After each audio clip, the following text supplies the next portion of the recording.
नमस्कार विद्यार्थी मित्रांनो, आज आपण भाषण कौशल्याचा विकास या वेगळ्या विषयावरती थोडंसं बोलूया. भाषण कौशल्याचा विकास कसा साधला जातो याची काही उदाहरणे या ठिकाणी दिलेली आहेत. भाषण याचा अर्थ बोलणे म्हणजेच आपले विचारभाव यांची मौलिक अभिव्यक्ती. ही अभिव्यक्ती व्यक्त करण्यासाठी आपण विविध माध्यमांचा वापर करतो. स्वगतातून आपण आपल्या भावना व्यक्त करतो, तेव्हा स्वतःचे संवाद साधतो. व्यक्ती एकमेकांशी संवाद साधतात, म्हणजेच त्यातून घडते ते संभाषण. वादातून घडते ते भांडण. वाद नको, सुसंवाद हवा. आपण दूरध्वनीवरून विचारांचे आदान प्रदान करतो, तर कधी व्यासपीठावरून कोणत्याही विषयाचे संबंधित स्वतःचे विचार प्रकट करत असतो. यातून आपल्या मनातील विचार सर्वांसाठी प्रकट केले जातात. भाषणातून विचारांचे प्रकटीकरण होते, त्यावेळी त्यात क्रमबद्धता, शृंखलाबद्धता असली पाहिजे. कोणताही विचार सूत्रबद्ध मांडता आला पाहिजे. त्यानंतर दुसरा मुद्दा आहे प्रभावी भाषणासाठी आवश्यक गोष्टी. पहिला, उच्चार सुस्पष्ट शुद्ध असले पाहिजेत. दुसरा, स्वराघात, बल आणि लय याचाच अर्थ कोणत्या शब्दावर जोर दिला पाहिजे, कोणता स्वर कसा उच्चारला पाहिजे याचे ज्ञान आवश्यक आहे.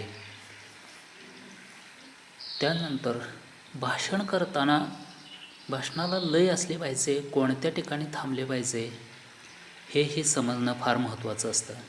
भाषणाला ओघ असला पाहिजे, आवाजात चढ उतार असले पाहिजेत.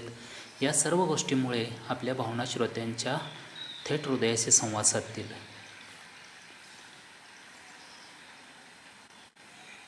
एका जागी पुतळ्यासारखे उभे राहून भाषण केले तर त्याचा प्रभाव पडणार नाही. म्हणूनच भाषण करताना शारीरिक सुयोग्य हालचाली आवश्यक असतात. थोडा अभिनयही करता आला पाहिजे. शालेय जीवनातच भाषण अवगत करता येते, त्यासाठी विद्यार्थ्यांनी भाषण शक्तीची प्रेरणा आपल्या शिक्षकांकडून घेतली पाहिजे. भाषण प्रक्रियेमुळे वक्ता व श्रोता यांच्यात एक प्रकारची आत्मीयता निर्माण होते. एकमेकांच्यात स्नेहपूर्ण संबंध प्रस्थापित होतात. म्हणूनच भाषण कला ही फार आवश्यक व महत्त्वपूर्ण कला आहे. ही प्रयत्नाने साध्य होते. आपण ती प्रयत्नाने साध्य करू शकतो. तिसरा प्रकार आहे उत्तम वक्ता होण्यासाठी आवश्यक गोष्टी. पहिला प्रकार आहे त्यातला श्वास प्रक्रिया. उत्तम वक्ता होण्यासाठी दीर्घ श्वसन आवश्यक आहे. त्यासाठी लांब श्वास घेण्याची सवय केली पाहिजे. फुफ्फुसातून प्राणवायू भरून घेतला की मग लांबलचक वाक्य एका दमात बोलू शकाल. श्वास यंत्रावर नियंत्रण करण्याचा सराव केला पाहिजे. दुसरा प्रकार आहे आवाज. श्वासयंत्र, स्वरयंत्र, नाक, तोंड, तालू, जीभ, दात आणि ओठ यांच्या परस्पर सहकार्याने आवाज निर्माण होतो. वक्तृत्व कला अवगत करण्यासाठी आवाजाचे रक्षण केले पाहिजे. त्याचबरोबर त्यासाठी नाकाने श्वास घ्या आणि तोंडाने श्वास सोडा. कोमट पाण्यात मीठ घालून गुळण्या करा. असे केल्याने तुमचा आवाज मोकळा व्यवस्थित राहील. भाषणासाठी आवाज चांगला राखणं आवश्यक आहे, तरच आपण आपल्या श्रोत्यांच्या मनाची पकड घेऊ शकू.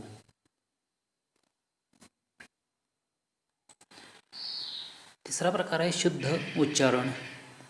भाषण प्रक्रियेतील महत्त्वाचा भाग म्हणून शुद्ध उच्चारण, अनुस्वार, स्वर, व्यंजन यांच्या उच्चाराबाबत विशेष काळजी घेतली पाहिजे.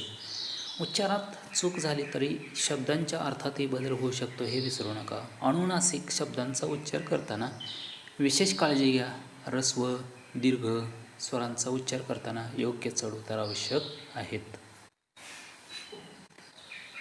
चौथा, विराम. एका श्वासात जेवढे बोलणे शक्य आहे तेवढेच बोलले पाहिजे. योग्य ठिकाणी वाक्य तोडून म्हणजेच थांबून बोलले पाहिजे. उदाहरणार्थ, बघा, अरे घोड्यावर बस हे वाक्य म्हणताना अरे घोड्या येथे वाक्य तोडले तर बघा अर्थात बदल होते की नाही ते. म्हणूनच भाषण करताना योग्य ठिकाणी आवाजात चढ उतार विरामांच्या मदतीने केले पाहिजे.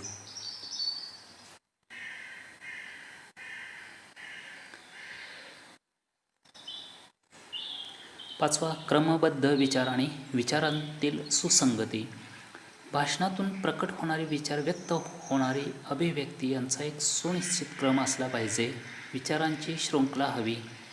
एका विचारातून दुसरा विचार प्रकट झाला पाहिजे. विचारांचा क्रम अखंड हवा. विचारांत सुसूत्रता हवी. विचार विस्कळीत नकोत.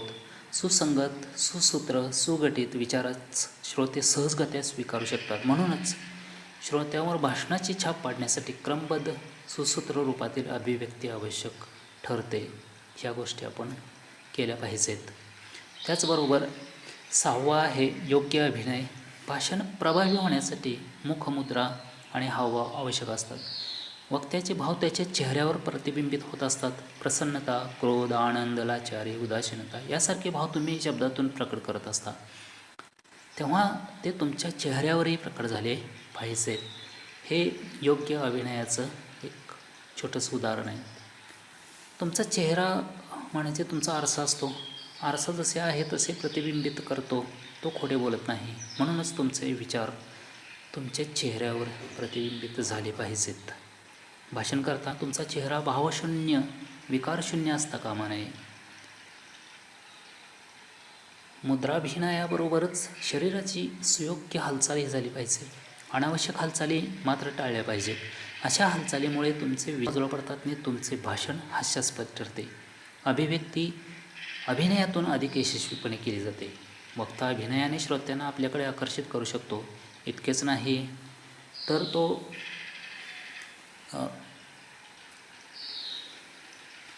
आपले विचार श्रोत्यांच्या हृदयपटलावर उत्तमरित्या उमटवू शकतो.